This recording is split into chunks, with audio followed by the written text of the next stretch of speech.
Welcome to the JCPod, presented by Stare Down Sports. I'm your host, Jaden Chandler Parnellen. What's up, boys? We had another exciting weekend of football. It was a lot of good action. There was a lot of weird action. A lot of wild scores. So, a lot to talk about. There's a mishap in the college world, if I remember to talk about it. About from the U. That I'm sure a few of you football fans have seen on the social media world about Cristobal. I believe that's Miami's coach and what he done. I'll talk about that. We're going to go over, before we do all that, we're probably basically going to go over NFL news and scores. I'll talk about a little bit of that. Then we'll talk about college. And then I'll quickly update everyone on the MLB. I have not seen what happened since the games from last night. Only ones I know is the Braves won. Past that, I don't know anything else about baseball, so we're all gonna look for that together for the first time. See how's that going. But yeah, basically what we're gonna do is we're just gonna bounce around from game to game. I got stuff written down I should have at least one thing written down for every game that I really want to touch on. So just for example, nothing's in order, so we're gonna bounce around. For example, we're gonna start with the first game that was last night, Packers Raiders. What I pulled away from that thing, my big takeaway, I don't know if Jordan Love's the guy. He might be an alright NFL quarterback, but he had, I want to say, 2 opportunities to drive him down to get a touchdown, and he wasn't able to do it either time. I think he threw an interception on those both drives. I was really paying attention on, so I could be wrong about the first interception, but the second one for sure. I had a chance to go on a game-winning drive. Just completely underthrows Christian Watson, absolutely underthrows him, so it gets picked off. The Raiders end up winning 17-13. That was kind of shocking. What I learned is, man, the Packers just are not the same Packers team as they have been. I understand that they haven't been. It's one of those things, hey, I get that they aren't the same team because Aaron Rodgers is not there. But this is a different, this is a new era for the Packers team. I would not be shocked if this team ends up 8-9, something like that. I had a future on them to get first place in division, Lions second, I think Vikings third, Bears fourth. That's not going to happen. The Lions are going to win a division, man. I think I'm fully in on now. I think the Lions are going to win the division. What I saw from the Packers offense last night, I know they didn't have Aaron Jones. But, man, they put up a horrible performance to go into the bye week with offensively. Basically, if you take away Christian Watson, they had a big play with Christian. They had, really one good drive with A.J. Dillon running the ball really well, and I believe they got it off a turnover. And then they had a really good play with Christian Watson. Basically goes for 80 yards that he has to score on. You got to score on that, dude. It sucks that he didn't because basically, I'm not going to say they lost the game because of it, but pretty much they did. With the offense struggling the way it did, they really could have used that touchdown there. So I'm not saying it's his fault he didn't score. Obviously, it's football. It happens. But him scoring there would have been huge for the Packers. But at the end of the day, Packers just don't got it, I guess. They just don't got it. That's what I learned from that team is they might be an all-right team, but I'm definitely not going to be. I'm not going to be looking for them to be world beaters. For example, going through the schedule real quick, Broncos probably should win that game. Probably should beat the Vikings, but then Rams, I could see them losing that. They can even lose the Steelers at this point. I can't wait to talk about that game. I don't know. I don't see them beating anybody in their division. I just don't know, man. That was a really hard watch for me. So then we'll go to the next one. Is Mac Jones done? The Patriots ended up losing bad yesterday. I got to find that score, sorry. For whatever reason, I can't find the score in my sheet, but I know they got... Oh, there it is. They lost 34-0. 34. Goose egg. I'm pretty sure the Patriots have been outscored about 70-something to 3 their last 2 games. Yikes. 38-34. 72. 72-3 their last 2 games. I don't know how Mac Jones stays at the quarterback. When going into the next season, I don't think we're gonna see Mac Jones. He might finish out this year, but I don't know. The offense is. I don't know what the issue is. I don't know if it's Bill Belichick is the coach. He's just out of the times. I don't know if it's Mac Jones. I don't know if it's offensive coordinator. It could be a mix of a lot of things, but yeah, they just truly were bad. Bad. Don't get me wrong. I think Jordan Love is slightly better than the way Mac Jones has been playing, but Mac Jones looked bad yesterday. Or Sunday, I guess. There's been a few weeks now of this. There's not much to talk about this. The Saints just absolutely beat the Patriots. I don't know what to expect from the Patriots going forward. They might be a 4 or 5 win team. And, that's me being genuine. Not the Colts fan in me that hates the Patriots. They genuinely might be a 4 or 5 win team. Offensively, they are a mess. I don't think I've seen The last time I saw a good offensive week from them, where I thought it was competent, maybe against the Dolphins, maybe, but that was September 17th. I mean, it's just, they are an absolute mess. And, just shout out to the Saints, man. The Saints are going through their struggles a little bit with injuries and everything, but they don't lose to the Packers, man. Now, the more I look at it now, I thought that maybe that Packers win was the Packers figuring out something. The Saints might have just fumbled a game away because, I mean, man, they look, dude, they are bad. Patriots are bad. I just can't get. Let's basically sum up for this. Patriots are bad. I can't get over how bad they are. I don't know what. They need some changes quickly. Is that Mac Jones? I don't know. They go into the Raiders next week. Raiders are going to come in as favorites, and I can't even blame them at that point. I'm going to stay away from that game. That game is nasty. The next things I wanted to bring up, the Jets prevail. The Jets end up winning the Nate Hackett revenge game. I can't remember the final score, but they win 31-21. Big game. Big game from the defense for the Jets. Just kidding. The Jets defense was really weird, though. That is something I want to bring up this game. The Jets defense did score a touchdown late.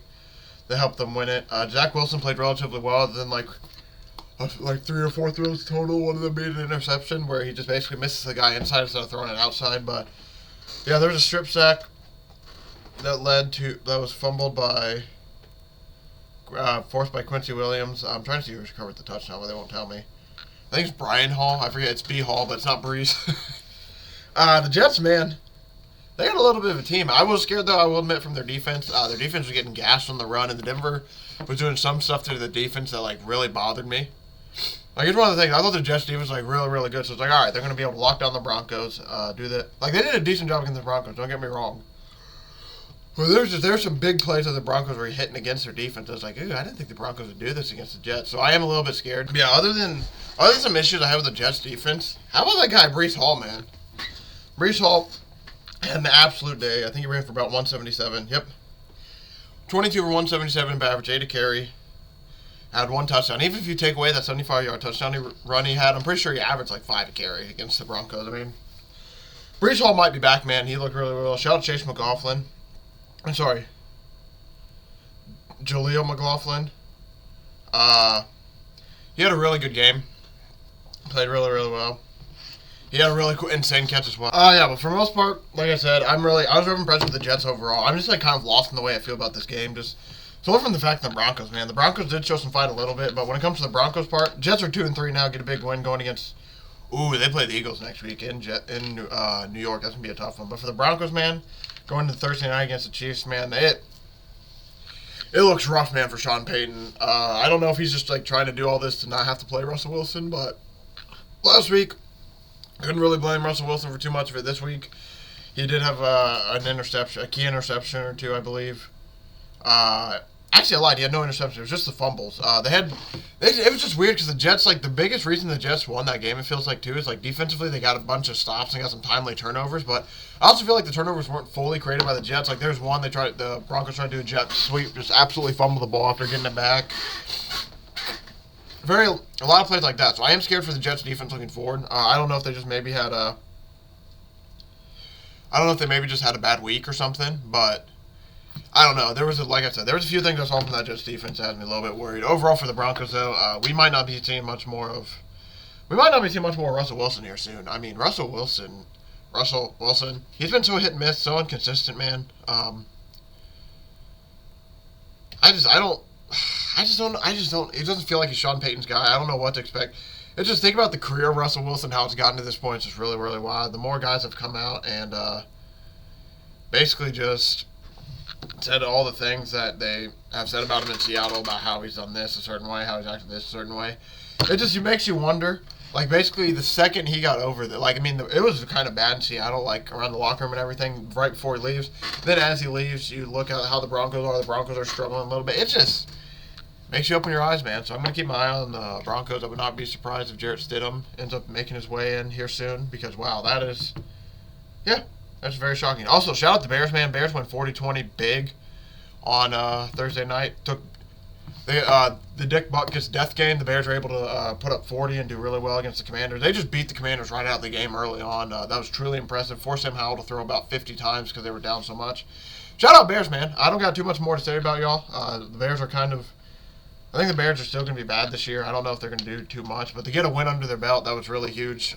They haven't won about 14, 15, I think it was 14 games that were up to that point, so really shout out to them. That was a huge win. Justin Fields didn't look terrible, but they're still in the Caleb Williams race potentially, so I'm going to keep an eye on them to see if they can continue this up. I mean, that's back-to-back weeks. They put up about 40. They put up 31 against the Broncos, 28 in the Broncos in a loss, put up 40 against the Commanders in a win.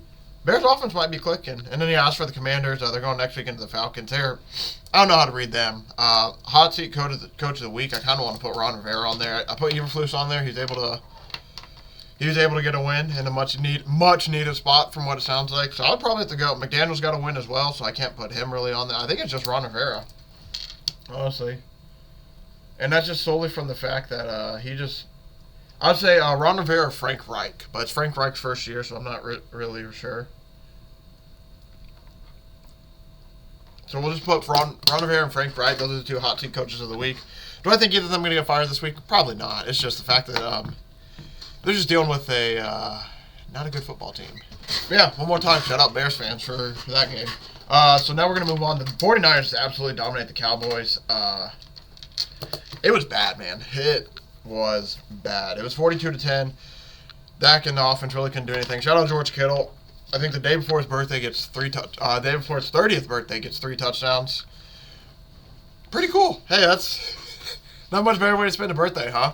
But yeah, overall, the 49ers just seem like a wagon, man. I don't, I'll give you every week I'll give you a Super Bowl prediction. Like I said, the 49ers just absolutely beat the shit out of them. It was not even, it wasn't even like, it was over. It was over pretty quickly as well. I don't think I need to touch on this game too much. 49ers are studs. Anytime the Cowboys have anytime the Cowboys have been down so far this season, they've just not been able to do much of anything. Now, don't get me wrong. It was one game against the Cardinals they played one game against the Cardinals, which is understandable. Like that one they probably shouldn't have lost. This 49ers one is a little bit more understandable. You played from behind. Their pass rushers got a little bit loose. Like, I can't blame Dak too much because the 49ers are a really good team, but the way he played against the Cardinals, that was bad. They really couldn't come back. This game again, I mean, it makes you wonder offensively, like, was Kellen, maybe they should have kept Kellen Moore. Those rumors are starting to float around a little bit, that all that steam's happening. Brock Purdy had 4 touchdowns, like I said. 3 of them to George Kittle. Even Jordan Mason got in on the fun, had 10 carries for 69 yards. I mean, literally, offensively, there's no point in me reading the Cowboys' stats. They basically just offensively got shut out of the game, and then they were just basically giving the ball back a lot. If you want to look at Cowboys drives, it was rough, man. Like, Cowboys, 3 plays, 1 rush yards, 3 plays, no rush yards, 7 pass yards, 1 play, and that's all in the first quarter. Like, you want to go, you're going to go third quarter. 6 plays, 36 yards. They made the field goal. And then 2 plays, 10 yards.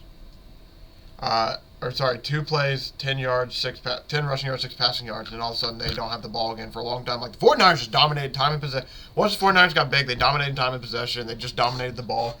That was a really good win by the 49ers.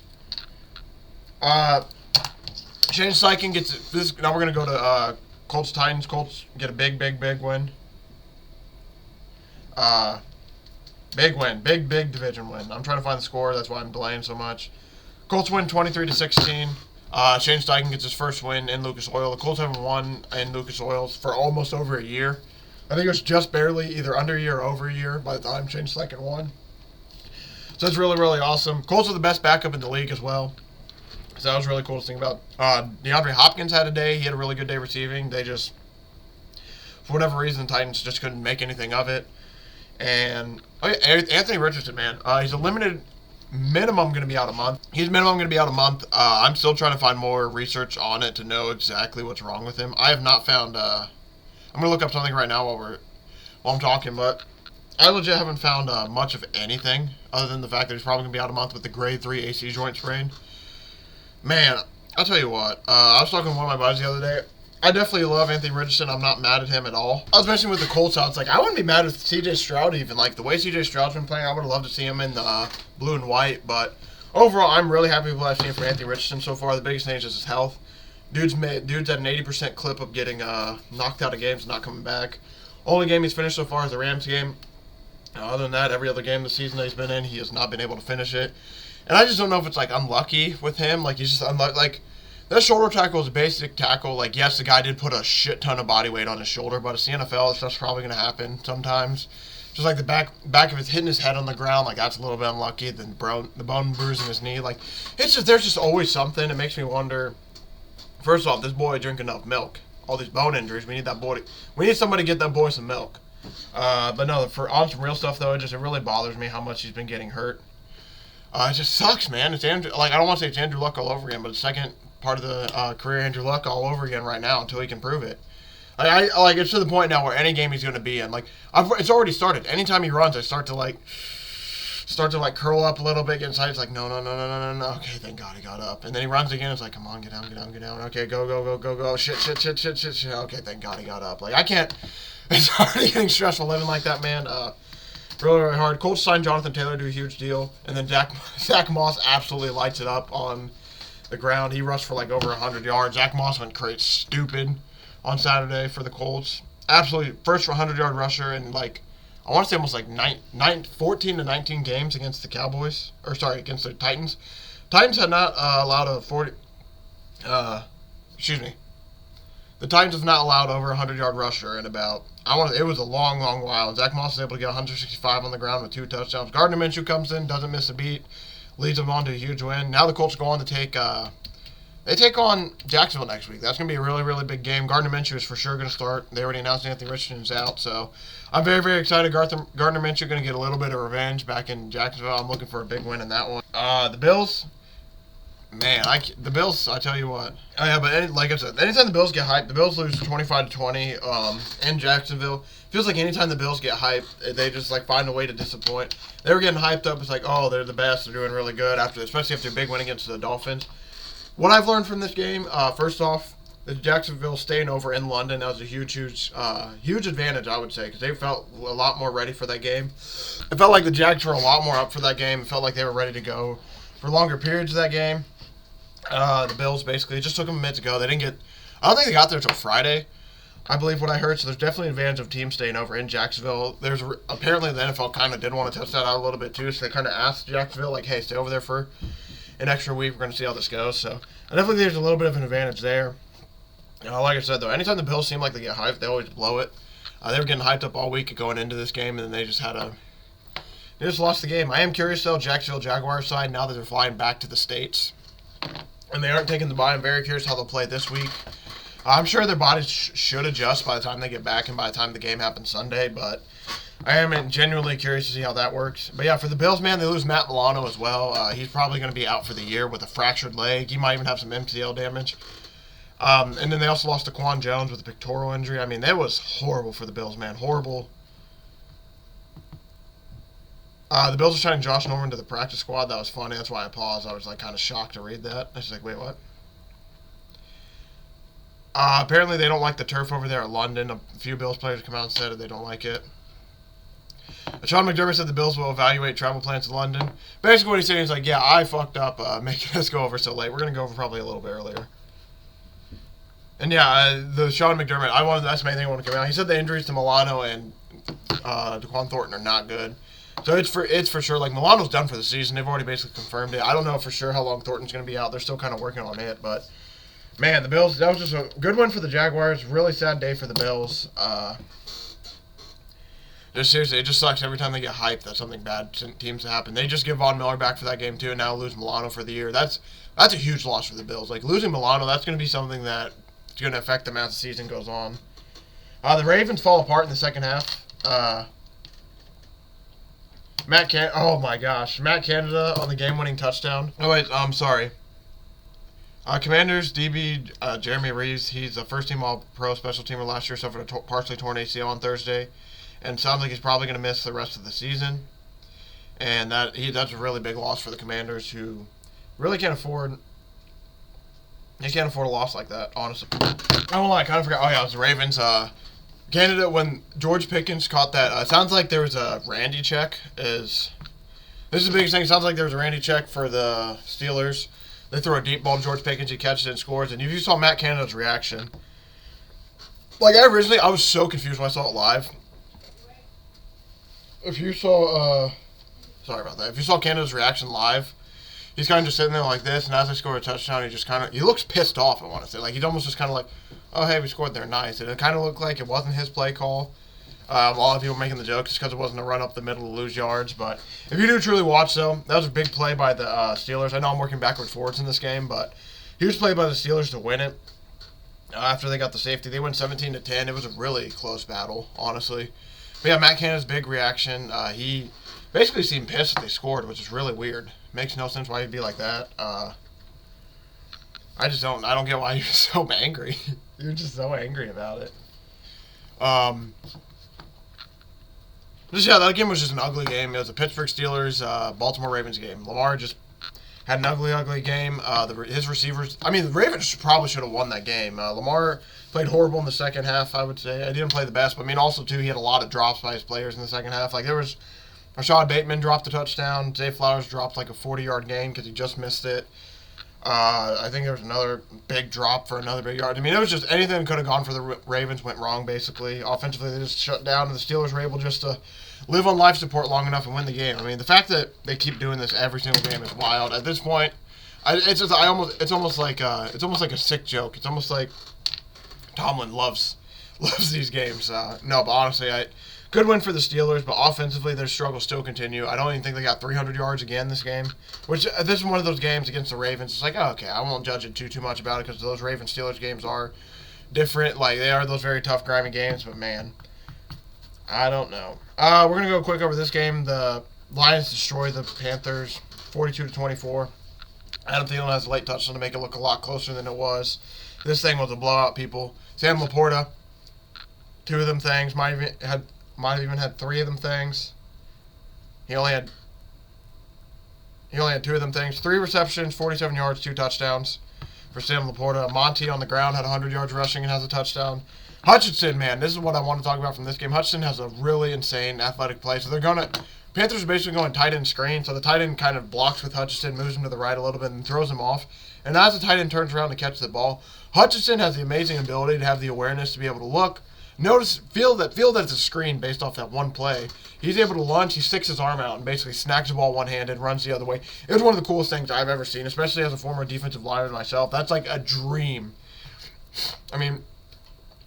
Bryce Young gave it right to him, basically. He did his fakes, all everything, turns around, throws it right to the tight end, and Hutchinson's able just to, like a blue blur, basically, snags it, grabs it, runs the other way for almost a touchdown, ends up getting tackled, but it was an amazing play by Hutchinson. That was very, very athletic. That was very awesome to see. Now, C.J. Stroud is a dog. He set the record for most career attempts without an interception. He has 177. It's still going. Like I said, C.J. Stroud might be a guy. He's really, really impressed me what he's done so far. That was a really good game against the Falcons. It goes back and forth. It turns into basically with 7 minutes left, Young-Ho Koo field goal. C.J. Stroud does a quick little 2-minute drill, marches down the field, and scores a touchdown. He throws it to Dalton Schultz. And then it goes the other way. Desmond Ridder, the MVP at home, drives him down the field to win with a late Young-Ho Koo field goal. If you had 1.5 on this game with the Falcons, you're happy. If you had the 2.5, you're pretty upset. Probably bashing in some stuff. But overall, truly, Desmond Ridder, man, he just finds a way to just be amazing at home. I'm shocked. He just every week, man. That's why I can't figure him out. He had an amazing game yesterday. He had an amazing game Sunday. Went to another game at home. They're gonna be home again this week. So I'm just gonna bet. I'm going to bet on Ridder and Falcons until they lose a home game. Ridder hasn't lost a home game in college or the NFL as of right now. And for whatever reason, that boy just feels comfortable at home. Bijan was able to hit the end zone as well. That's really awesome for him. I think that's his first touchdown career as an NFL player. And yeah, every week, man, I get more and more impressed with CJ Stroud. I'm very excited to watch him as a career. I just wish he wasn't in the Texans. So, man, now the Colts have to face a good one every once in a while. So basically, the Dolphins win big as well. Not too much to talk about this game. Sounds like Devon Achane just went to IR. And by the way, that is how you say his name, Devon Achane. But yeah, it sounds like he went to IR. I don't know. Oh, he's gonna miss It's because of a knee injury. Wow. I have Raheem Mostert in one of my fantasy leagues. I picked him up off the waivers. So that's good. I almost traded him this week, and I'm glad I held on to him just for a little bit longer. Yeah, moving forward with the Dolphins. Dolphins win big. Daniel Jones is having an X-ray on his neck. This is apparently the same neck injury he dealt with before in his career that held him out for a long while. Dolphins went 31-16, by the way. It was a big win. There wasn't much. I didn't track this game too much. It was just one of the games. 14-point spread. They end up covering, I believe. So, good job for the Dolphins. They win big. The Giants continue to have struggles. But the good news is Saquon hopefully should be back next week. And everything with Daniel Jones. Haven't fully heard if he's good or not. I believe he should be good. There's not anything come out that's made it sound like it's like career-threatening or he's going to miss a few weeks as of yet. But they're still, I think, trying to kind of figure everything out. Man, Andrew Luck. Oh, this is something interesting. Daniel Jones has played 27 fewer games than Andrew Luck, and he has been sacked 3 more times already, which is insane to think about. Yeah, I haven't seen anything about his injuries. I don't know exactly. I think he should be okay. I don't know if he's gonna go this week okay, but he should be okay for the season, which is it. And he's good, which at the end of the day is all that matters. The Bengals bounce back, have a huge win. Jamar Chase has 3 touchdowns. The Cardinals put up a little bit of fight. James Conner's gonna be hurt, so that's gonna be something we have to check on. But 34-20, this was a must-win basically for the Bengals. They needed to get their season back on track, right? And they did. So shout out to the Bengals, able to basically get their season back on track and start moving things hopefully in the right direction. I forget who they play next week. The Bengals play the Seahawks next week. So that's gonna be a really interesting game. That's basically that's another must-win for the Bengals, but that's also a must-win for the Seahawks. So that's gonna be some good competition. The Chiefs cover. Oh my gosh, they went 27-20. Taylor Swift wasn't there, but no, Travis Kelce had a really big scare of an injury. It was thought to be maybe something with his foot, and then all of a sudden it ended up just being a rolled ankle, which is really good. But at the end of the day, I don't know if he's going to play. Quick turnaround for Thursday night for the Chiefs. So we'll see there. The Vikings continue to have fumbling issues. They're already up to 8 fumbles this year. Ed Oliver fumbled first possession. It's coming to a point where it's like I almost feel like they're overemphasizing it, so now players are getting like one of those situations potentially. Vikings replacing Justin Jefferson in the IR. So their season... I don't want to say their season's over, but he had a hamstring tweak a little bit, so that's something to be worried about. Man, the Vikings are going to a horrible place right now when it comes to all that. And the fact that they aren't willing to rush back Justin Jefferson basically tells you about how they expect their season to go. Like, obviously, yes, they want the guy to be healthy and everything, but the Vikings were, 1 game back behind the Lions, 2 games back behind the Lions. With their schedule coming up, they got the Bears, 49ers, Packers, Falcons. Like, they would not sit him. Because this would be a huge division chance. Like, hey, we can get 2 big division wins here. Like, they probably wouldn't sit him if that was the case. So, something obviously must be truly wrong with his hamstring. And it's just sad to see, man. Jordan Addison, fantasy owners, this is our time, baby. I got him in both my leagues. I'm very excited to see how he does that and shows up. But for the most part, shout out the Chiefs. They're able to win. They were able to cover. Mahomes didn't have the best game. 281, 2 touchdowns. But he played good enough, honestly. I mean, like, he didn't show. He wasn't. I don't think there's anything too flashy that I remember off the top of my head, but he did just enough to win, which is all he really has to do. And I think that's actually the last game. I thought I was going a little bit fast. I think we run out of time. So yeah, big week for the NFL. Just a bunch of wild games, wild news, and now speaking of news, we'll burn through the NFL news real quick. Like I said, Devon Achane, IR. Justin Jefferson is going on IR as well. Those are 2 huge IRs. I just don't know. I can't believe Achane's going to the IR. I think I must have missed him getting hurt. Oh my gosh. Elijah Vera Tucker's out for the season with a torn Achilles. That's a huge loss for the Jets. The Jets already were having offensive line struggles, and that's not a good... Man, that's horrible. Horrible for the Jets, man. Brian Daboll said they're optimistic Daniel Jones will play in Week 6, so that's good news for that part of it. I'm trying to figure out where... Man, I wish they would tell me how Achane got hurt, man. But I won't lie, though. Achane's a really fun guy to watch. I've been enjoying watching him run the ball this season so far for the Dolphins. Watson is not practicing after the bye week due to a shoulder injury, so...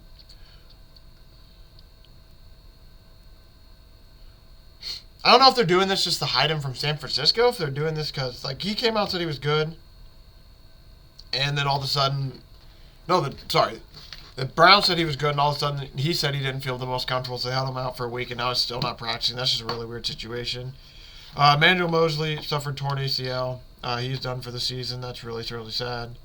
And it was in his return game as well. That makes it even worse. Horrible for him. Man, that just really sucks. By the way, I'm going to throw this in the middle of the podcast kind of as like a throwaway comment, but this is something to keep your eyes on. I eventually want to turn this into a live series. Eventually, I will. That's my goal. I don't know if it's going to happen this season, so I wouldn't like be holding your breath for it or anything, but eventually I'm going to progress this into a live show. I just haven't got to that point yet. So eventually I will be having a lot more live shows when it comes to my podcast, if you want to tune into that. So that'll be something fun to look forward to. But like I said, I'm still in the early development stages of that, so it'll probably be a little bit. Anthony Richardson, month plus absent for the grade 3 AC joint pains.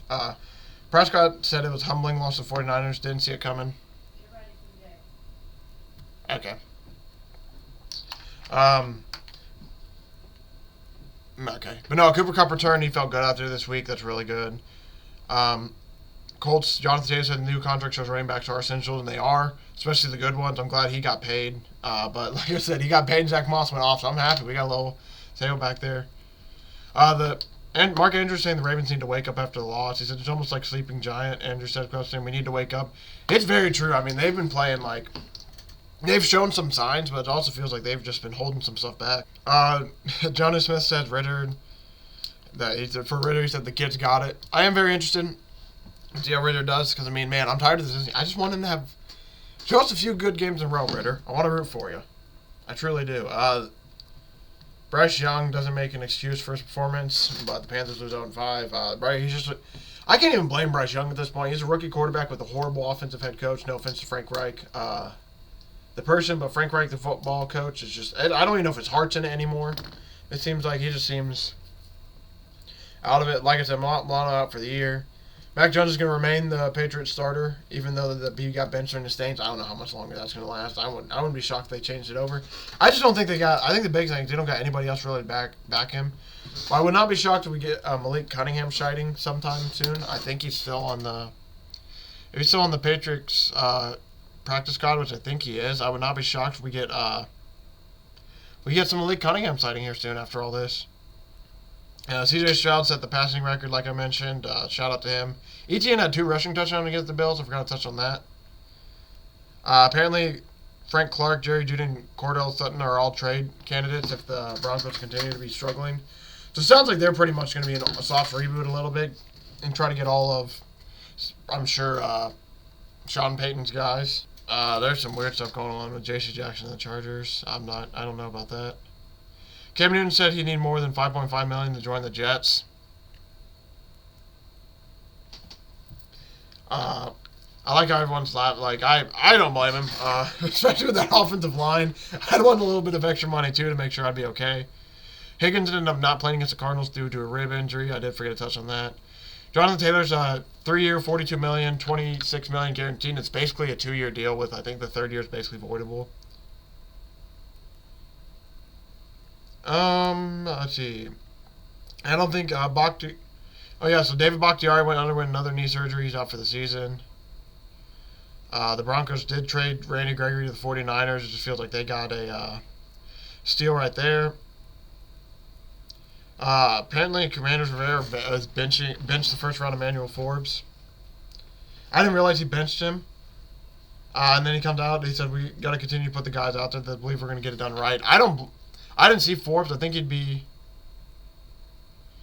was just struggling, really. But at the end of the day, I mean, they were losing so bad. I don't know. I don't think pulling one corner is going to stop you from getting... I just don't think that was the way that's going to be helping them. But I can't blame the coach at it for all, like I said. I'm sure he had his reasoning. Armstead is going to IR with an knee injury, so he'll be out at least 4 games. Dolphins get Chase Claypool. And I think that's about it for like the big news. I think we got most of it covered. Magic Johnson did call out his boys and say they need a little bit more intensity, so I am curious to see how the Commanders go. They have I think a winnable game this week against the Falcons. If they lose that game to the Falcons, it could start to get a little bit loud. But the Falcons are at home, so Desmond Ridder, the legend, is going to be able to get it done, baby. We're going to go over some quick college football action because, hey, man, there's college football. There's college football on pretty much every single day this whole week. Now, I don't know if I have anything tonight. I'm probably going to lean Jacksonville State plus 6.5. They've been covering for me all season. I am very scared against them against Liberty. Liberty is a good team. But Liberty also, Sam Houston gave Jacksonville State a scare. And then Jacksonville State ended up winning. Sam Houston also gave Liberty a scare. Liberty ended up winning. So I'm going to take a chance on Jacksonville State here. I do not mind. If I lose this bet at all with Jacksonville State. They've won me a lot of money this year so far, so I'm just going to ride with them. But yeah, we got a lot of action when it comes to that stuff. We got big games.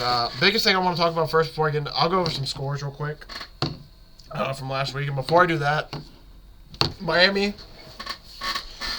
absolutely chokes against Georgia Tech. They just need to knee it out to win, basically. The kid was down, I'll admit. I can't believe they didn't call him down, but fumble. There's basically a fumble because Miami coach doesn't kneel it out, and Georgia Tech ends up coming back to win the game as a 21-point dog. It was a closer game than it should have been to begin with, and then somehow basically Miami put themselves in the situation where they could have got. And they did get got. The big issue with this is apparently Cristobal's did this with Oregon forever ago as well. So, yeah, there's a little bit of track history there, so that's going to be a bit of an issue. Quickly go over, like I said, though, Jacksonville State won for a bet for me. That was nice. FIU did not win that bet for me. That was not nice. Western Kentucky won the bet for me Thursday last week. That was nice. Oklahoma State beat Kansas State Friday. That was kind of shocking. Nebraska wins on Friday as well for Illinois. Then we'll go into Saturday games. Iowa beats Purdue, gets a somewhat big win. Notre Dame gets absolutely embarrassed by Louisville. They lose 20-33. I'm to the point as a fan, I will never think Purdue or Notre Dame will ever win in a big game again until they prove me wrong. I would love for them to prove me wrong, but I just can't believe it. They really lost to Louisville. That's horrible. Maryland is able to stay within 20 of Ohio State, but Ohio State wins big. LSU able to pull away late from Missouri to pull off the win there. Oklahoma in the Red River shootout. They're able to win 34-30 over Texas. That was a big win for Oklahoma. Huge win for Oklahoma. As now they have a 70% chance to pretty much make the playoffs, and they're probably going to see Texas again.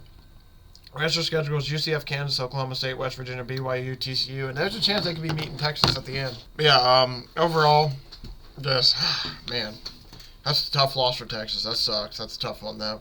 Washington State ends up losing to UCLA. UCLA is probably going to be back in the rankings. Florida State beats Virginia Tech. Clemson survives a scare against Wake Forest. They're probably going to be in the rankings as well. Alabama beats Texas A&M. Huge win there. Texas State loses to Louisiana, the Raging Cajuns, for one of the bets I gave out.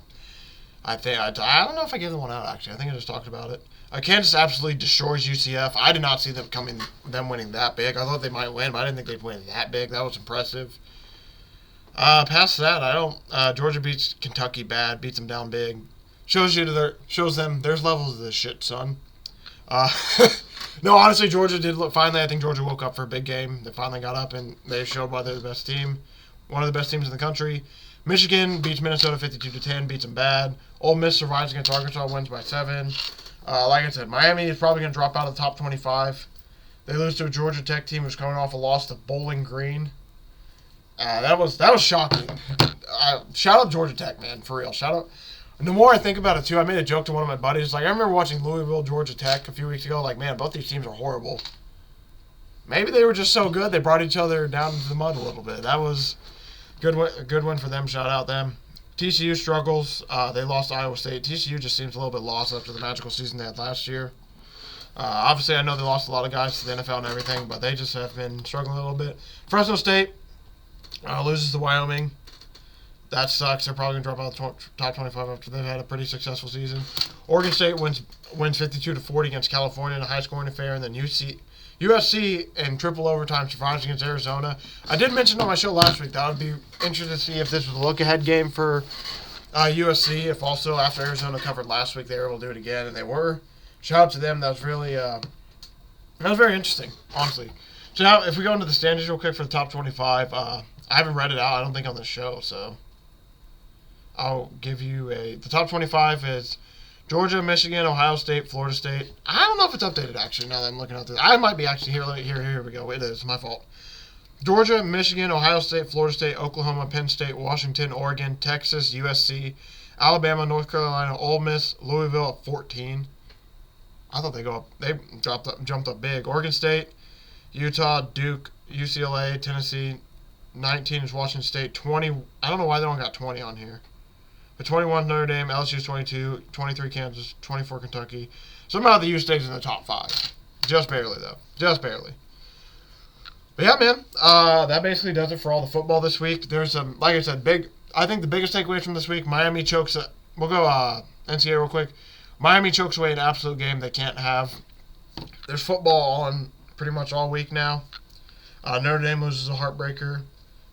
And then past that, Oklahoma wins the Red River Shootout.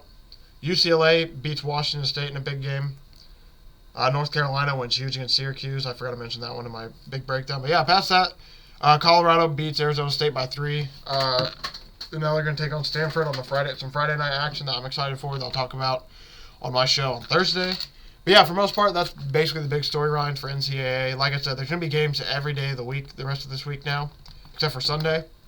So I'm very excited to break all these down as I'm going. I already got a few bets written down, got a few things written down that I enjoy. I can't wait to get started. Basically get everything out for you guys Thursday. So yeah, Thursday, check out all that stuff. NFL-wise, real quick for the NFL for some breaking news there, or some news there, I guess, from the last week. Bears win big. Colts win but lose AR. Eagles are able to survive. I think I forgot to talk about that game. Eagles did really good, though. And then, yeah, Dolphins win big. Saints win huge. There's not too much to talk about there. I'll end it with some quick baseball real quick. Just very, very quickly to talk to you about some standings. Last night, so now the Braves end up coming. Shout out my boy, Young Thick Austin Riley. He's able to hit a home run late in the 8th, so that series is tied 1-1 now. D-backs go up 2-0 on the Dodgers? Who? That's actually very shocking, very surprising. Rangers are up 2-0 on the series, looking to finish it out tonight, and the Astros and Twins are tied 1-1. Man, baseball, man, that is crazy. So Thursday I'll probably touch on it a little bit more, talk about I'll talk about like how some series went, but not too heavy. But yeah, Thursday, baby, that's probably going to do it for today, by the way. Just basically broke down a bunch of the NFL, a lot of thoughts I was thinking. Thursday, it's going to be a lot sharper. We're going to be going college bets, NFL bets, Pickem, college bets, NFL bets. It's going to be a lot sharper. We're going to have everything written down, have everything ready to go. I'm very excited, man. Very, very excited for that. So thank you all for watching. Thank you for all support. And I'll basically see everybody on Thursday for that. Yeah, man. Let's get it, baby.